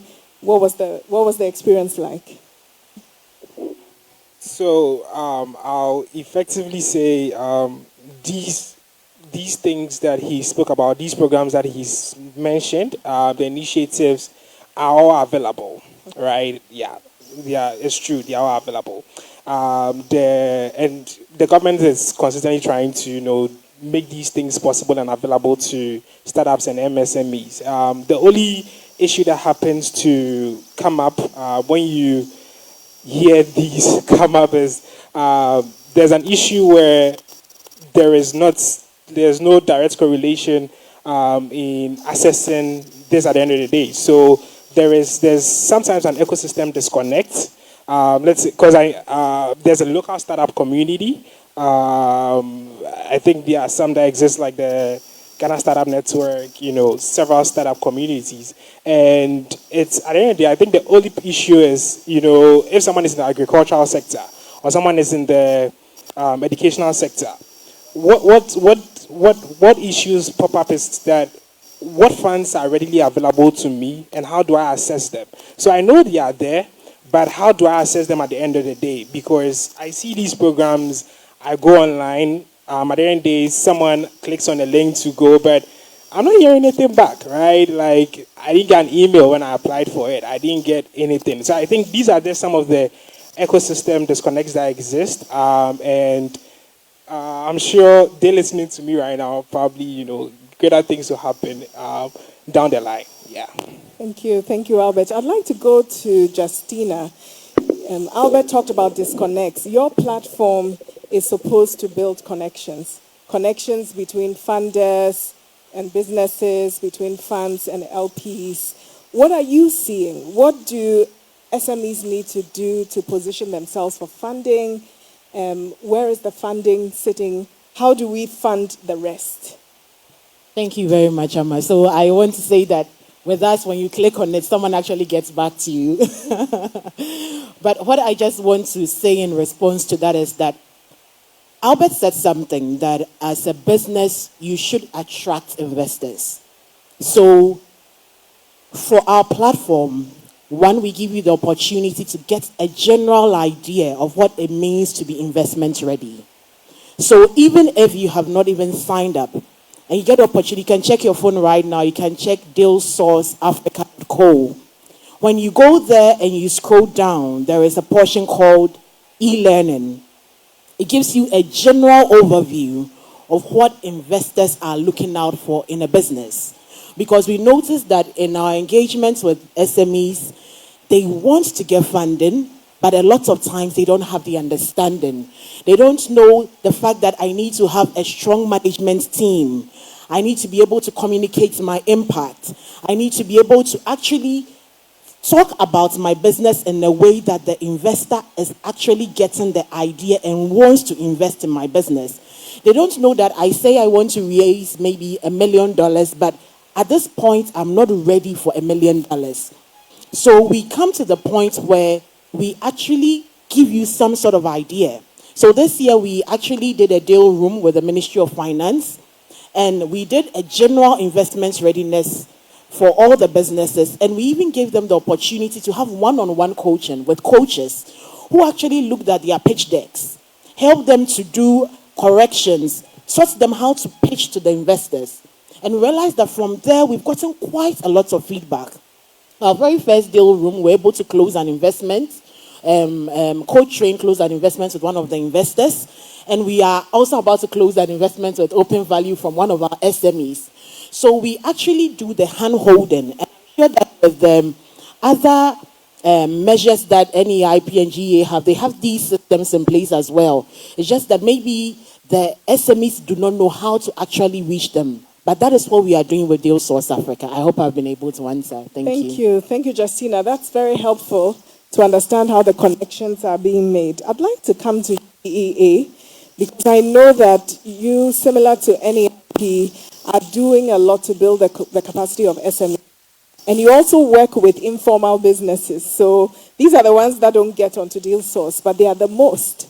And so I'd like to understand from your perspective, what kind of support are needed? We've talked about the value chain approach and all sorts of things in the previous panels. What are you seeing with informal businesses? How are they getting funded? How are you supporting them to be able to grow? What are some of the learnings?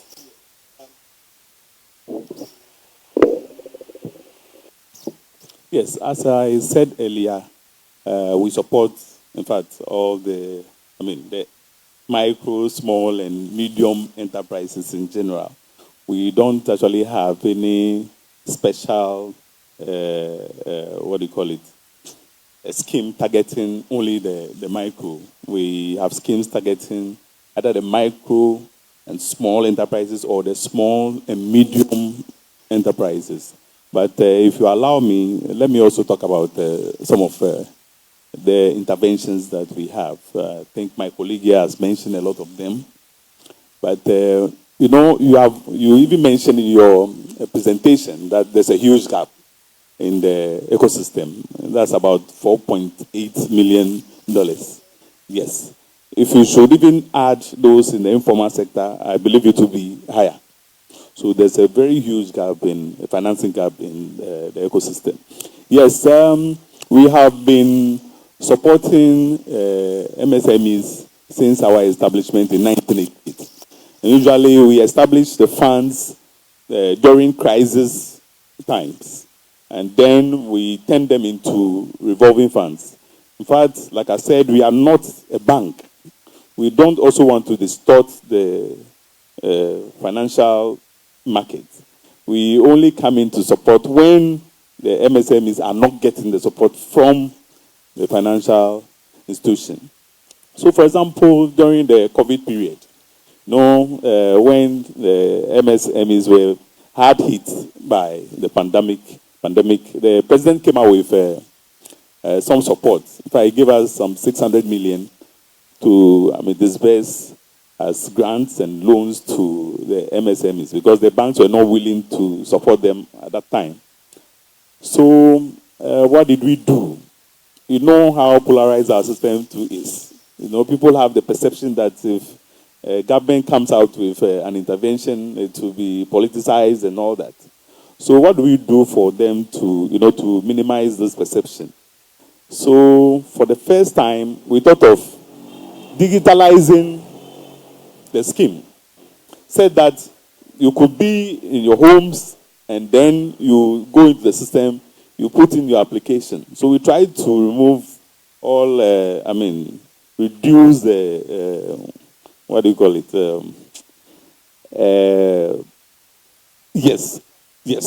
human contact to the barest minimum. And then when you apply, we have a score engine in the system that will just do the assessment, very fast, and then now we start processing your system. So we do some due diligence too after that, and then we allocate what the system gives us to the banks for disbursement. So we don't do the disbursement.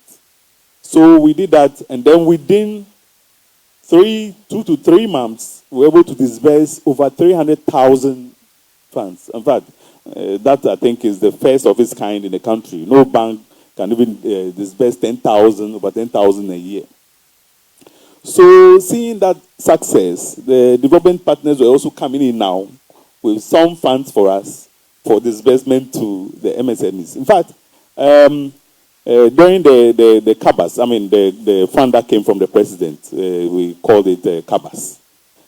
Over 918,000 MSMEs applied.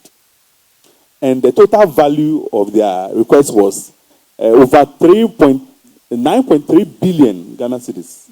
But how much were we giving? Just 600 million. So you can see the gap, a very huge gap. And then we got some money to COVID response money from MasterCard for disbursement to MSMEs, which, I mean, we did. So from then on, we started using the technology for the management of our schemes. And with the MasterCard fund too, the trend was about the same. You see, that is why maybe you applied and you didn't get the fund, because over 918,000 people applied and only about 300,000 people got the fund. You see. And then we also got some funding from the World Bank. See, now the funds are coming because of the system you are using. From World Bank under the Ghana Economic Transformation Project. That's the COVID response about 2 months ago. Because we wanted more people to subscribe, we extended the period to the end of last month. So that is also going on. And then, you know, if you look at the MSME ecosystem, according to Ghana Statistical Service, we have about 2.1 million MSMEs. 80% of them are informal. 15 are small, and then 4% or 5% are medium. The males dominate the small and medium, whilst the females dominate the micro. So how do we support, how do we push the female enterprises up so they can get to the level of the males in the small and medium? So we came out with the support from GIZ, we came out with a program to build their capacity in technology. That's digital technology. In fact, these days, we are all digitalizing. So we have this program to, you know, increase their presence globally, train them, support them with some financial models, softwares, and anything digital that can improve their businesses. So this one, we have started rolling it out. The portal is opened and it will be closed by next week. So if you are a business-led or a business-owned, woman-led or woman-owned business here, you can avail yourself of that. You just go to our website and then you go to the link, you click the link and then you apply. Then there's another component of the Ghana Economic Transformation Project. This one, we are looking at the high growth SMEs. It's also a grant, but this one goes with capacity building. In fact, we will be opening the portal this month. So if you are here, please take advantage of it. It is for small and medium enterprises, but we are going to look at the high growth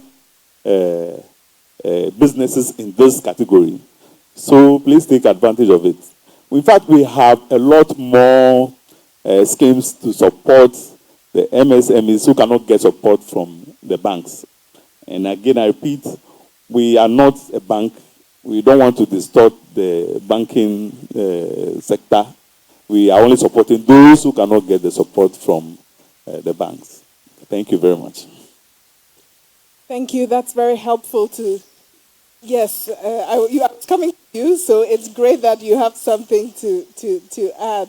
Would like to hear your reflections. What we are hearing is there are a lot of government programs, and they are increasing, and that is good. There was a time when there was no funding for SMEs in the system, and those of you who've been around in the 90s, etc., there just wasn't funding, a lot of funding of this volume. There were some programs, the Rural Enterprises Program was around, but the volume has gone up, and that is something we should be glad about. But there are always opportunities to innovate and improve. So I'd love to hear your reflections. Albert. Thank you.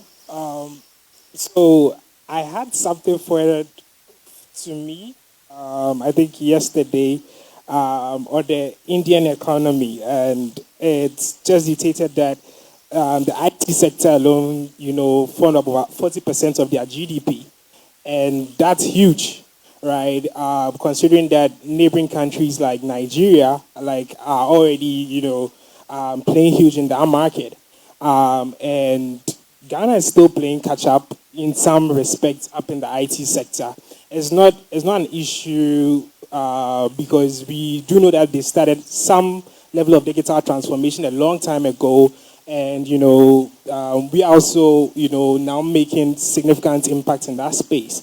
One key thing that has to do with grants is when I see grants that are government enabled, so the government is giving this grant out, is giving that grant out, and it's usually sector agnostic, right? So it doesn't apply to any sector.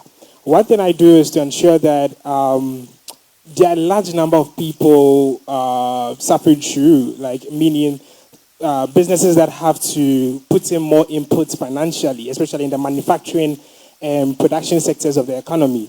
For tech businesses, scalability, when you know your stuff in terms of building what systems exist, is much easier. So I for one, have not applied. Yeah, for me, I've not applied for any government-related grants before. Not because I don't think they are necessary or I don't need them, but because it might benefit another business more than our company. So I've not applied through for most of the grants I've come through as is from accelerators I've been through.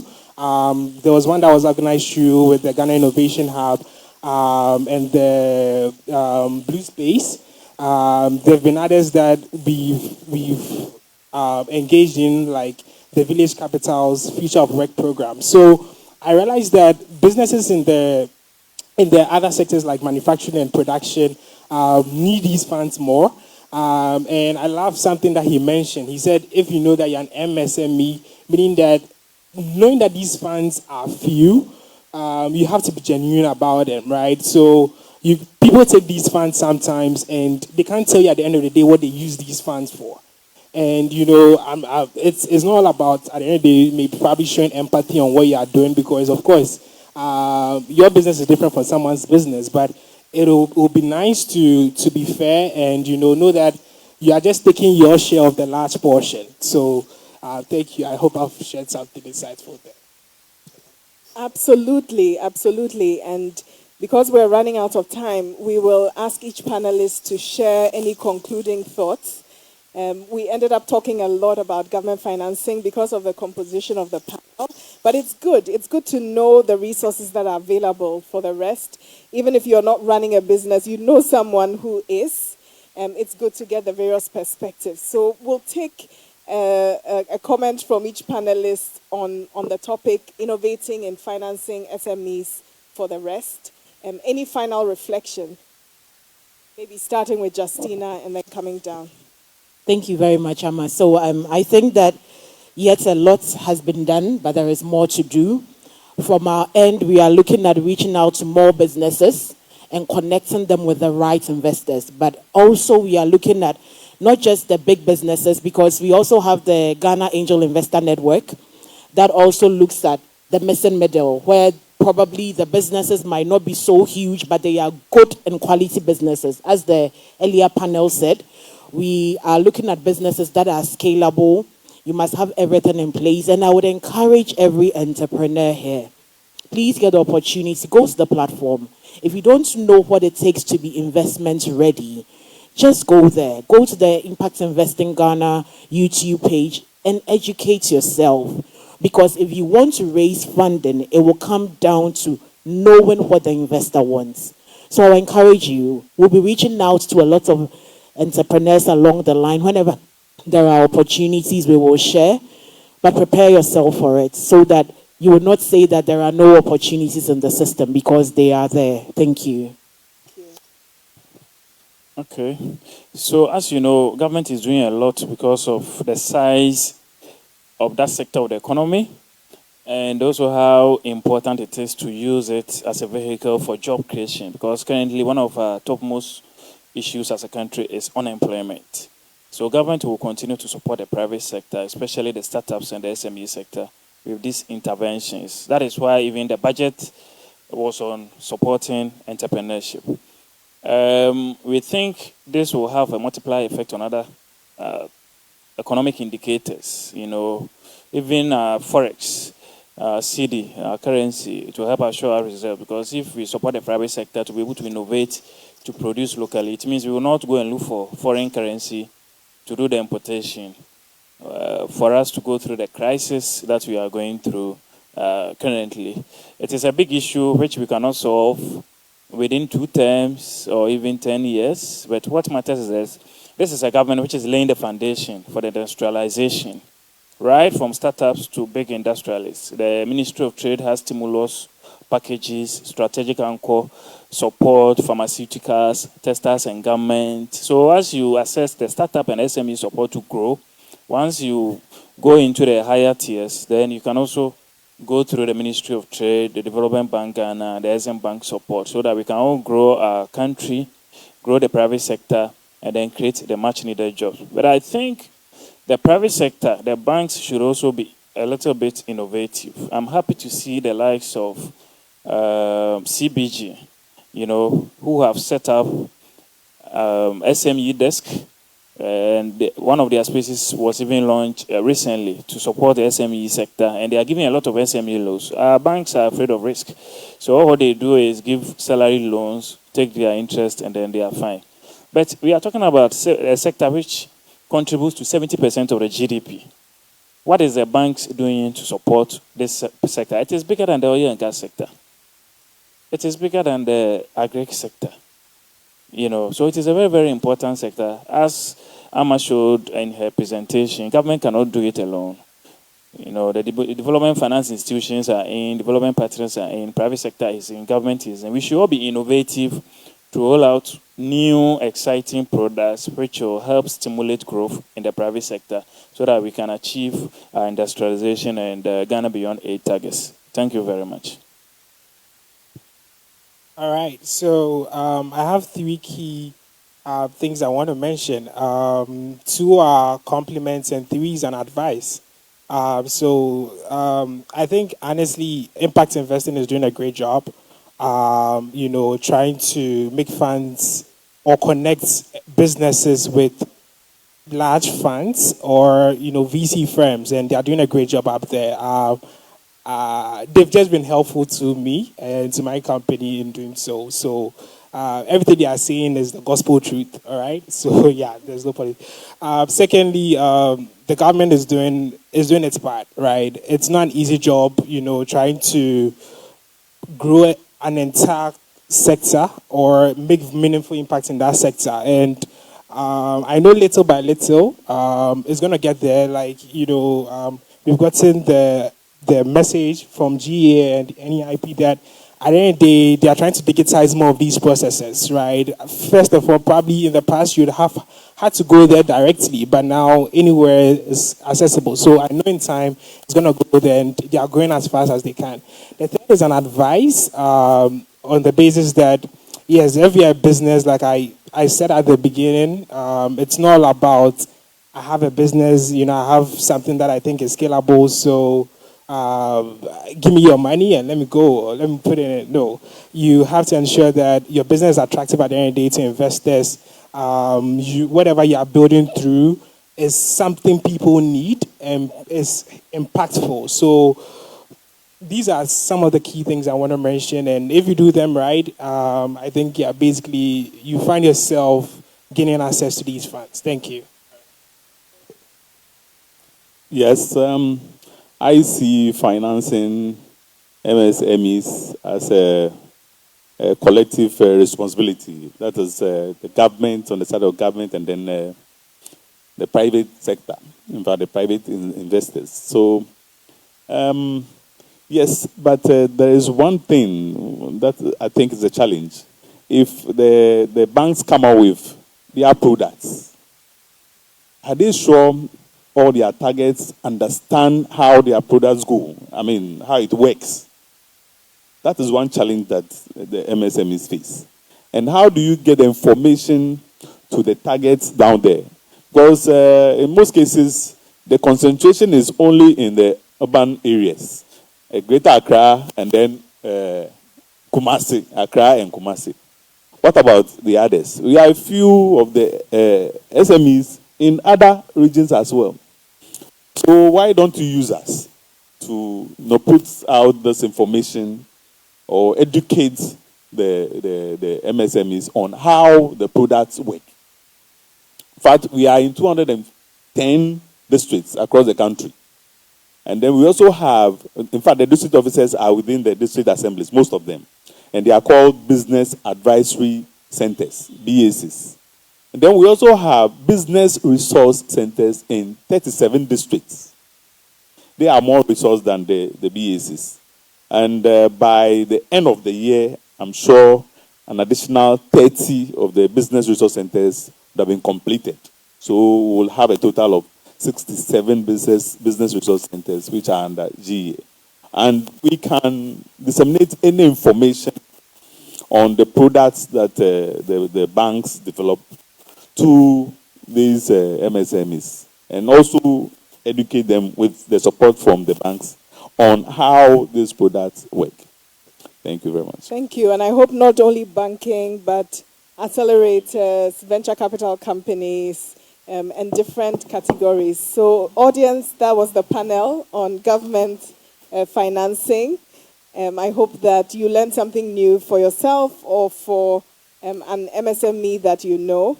And we look forward to seeing more, the funding gap actually closing. We look forward to seeing more collaboration as you ended with. We want to see that the pipeline of businesses, you said 900,000 applied for your programs, that the pipeline of businesses that then go up the value chain to work with a few angel investors, microfinance banks, etc., and become stable commercial businesses increases. So thank you for spending this morning with us, and I'll hand over to Kojo, who I think is going to send us to lunch.